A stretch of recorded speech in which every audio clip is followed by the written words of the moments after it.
పోరలు remote పట్టిండ్రా అంటే టీవీలో పొద్దంతా కార్టూన్ బొమ్మలు నడవాల్సిందే. మంచిగా తెలుగులో కూడా వస్తున్నాయి. నడమ పొంటెల కమానం చూసినా ఛానల్ మార్వరు, రిమోట్ ఇడవరు. ఎంతసేపు చూసినా వాళ్ళకి బోర్ అనిపించదు. మళ్ళా మూతమంత షేప్ ఛానల్ మార్చినామంటే ఇక కింద పడి బోర్లుడే. బొమ్మలంటే గంత కాయిష్ చేస్తుంటారు. మరి చదువుల కాడ కూడా గట్లనే ఉండాలి కదా. హగో గందుకే గీ ఉపాయం చేసిండ్రు గీడ. సమానత్వమే మన శక్తి, సమానత్వమే మన భవిష్యత్తు. బొమ్మ బాట, లింగ సమానత్వమే మన అందరి మాట. అరే బొమ్మలు ముద్దుగా డాన్స్ చేస్తున్నాయి కదా, ఇక ఇప్పుడు చూడండి.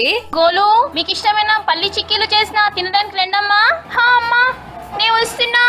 అమ్మా నే కూడా వచ్చేసా. చిక్కీ, ఇదిగో నీకు ఈ పల్లి చిక్కీలు తీసుకో. గోలు, ఇగో నీకు 4 పల్లి చిక్కీలు ఇచ్చిన తీసుకో. నాకు ఇంట్లో పనింది, మళ్ళీ వస్తాను, మీరు తింటూ ఉండండి. సరే అమ్మా. మంచిగుందిలే తోలు బొమ్మలాట. కాకుంటే ఇవి చేతి వేళ్లతోట ఆడిచ్చేటి. అమ్మ ఎప్పుడు ఇంతే, తమ్ముల్ని ఎక్కువగా చూస్తుంది, నన్నేమో తక్కువగా చూస్తుంది. పోయినసారి కూడా 1000 రూపాయలు పెట్టి విమానం కొనిచ్చింది. నారాయణపేట సర్కార్ బడిలా వొయ్యిలతోని కాకుండా పోరలకు గిట్ల పాఠాలు చెప్తున్నారు ఈ ఇద్దరు టీచర్లు.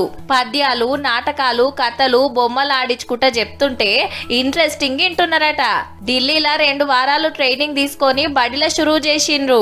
ఈ టీవీ ఇవన్నీ కూడా పిల్లలని బాగా ప్రభావితం చేస్తాయి. ఇలా ప్రభావితం చేసే ఉద్దేశంలోనే మేము పప్పెట్స్ నేర్చుకొని దీని ద్వారా పిల్లలకు నేర్పిస్తే ఇంకా ఈజీగా మా బోధన అవుతుంది కదా అని చెప్పేసి ఈ పప్పెట్రీ ద్వారా డైరెక్ట్గా బుక్ పట్టుకొని కాకుండా ఆ బుక్లో ఉన్న క్యారెక్టర్స్ను మేము ఇలా బొమ్మల ద్వారా క్రియేట్ చేసి చెప్పడం ద్వారా పిల్లలు ఈజీగా గ్రాస్పింగ్ అవుతారు. ఇంకొకటి డైలీ బడికి రావడానికి చాలా సుముఖత చూపిస్తారు సార్. టీవీలో కార్టూన్ బొమ్మలు వస్తే పిల్లలు అట్లనే చూస్తుంటారు.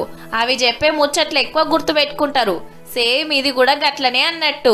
ఈ బొమ్మల ద్వారా ఏదైనా చదవడం కన్నా చూసి తొందరగా నేర్చుకోవచ్చు. లింగ వివక్షత గురించి మాకు మేడం వాళ్ళు చాలా బాగా చెప్పారు. టెక్స్ట్ బుక్లో కన్నా ఎక్కువగా నాలెడ్జ్ పెరుగుతుంది, జ్ఞాపక శక్తి కూడా పెరుగుతుంది. దీని వలన సమాజంలో ఎలా ఉండాలో నాకు అర్థమయ్యింది. ఓ దిక్కు ఏఐ పాఠాలు, ఇంకో దిక్కు తోలు బొమ్మల పాఠాలు. అంటే టెక్నాలజీ వాడుతున్నారు, వెనకటి పద్ధతులు యాడ్ చేస్తున్నారు. క్లాస్ రూమ్ లా 4 గోడల నడుమ కూసబెట్టి పొద్దంతా బట్టి పట్టియకుండా చదువులు చెప్పే తరీకా మారుతుందన్నట్టు చిన్నగా.